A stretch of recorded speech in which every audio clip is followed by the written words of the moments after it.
ચતુર્માસ પ્રવેશને લઈને શોભાયાત્રામાં પહેલીવાર 63 જાપાનીઝ જોડાયા।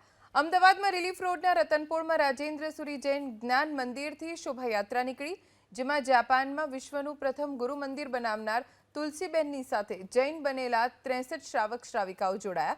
શોભાયાત્રામાં 7 બગી, 1 હાથી, 5 અશ્વ, વિવિધ મંડળીઓના સંસ્કાર અને સંસ્કૃતિની ઝાંખી કરાવતી વિવિધ રચના સહિત બેન્ડ, શરણાઈ, વાદકો જોડાયા। આ શોભાયાત્રામાં ગજરાજ પણ સંસ્કૃત પ્રાકૃતના 60,000 શબ્દોનો 10,000 પાનાના અભિયાનના કોશ મુકાયા। 9 આચાર્ય અને 100થી વધુ ગુરુ ભગવાન યાત્રામાં ઉપસ્થિત રહ્યા। સાથે કરોડો રૂપિયાના ડોનેશન પણ ધર્મ કાર્ય માટે જાહેર થયા।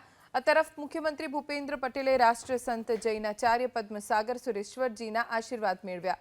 ગાંધીનગરના કોબામાં મહાવીર જૈન આરાધના કેન્દ્રમાં રાષ્ટ્રસંત જૈનાચાર્ય ચાતુર્માસ ગાળવા પધાર્યા છે, ત્યારે મુખ્યમંત્રી સહિત શ્રાવક શ્રાવિકાઓએ પદ્મસાગર સુરેશ્વરજી ચાતુર્માસ પ્રવેશ પૂર્વે તેમના વ્યાખ્યાનનું શ્રવણ પણ કર્યું।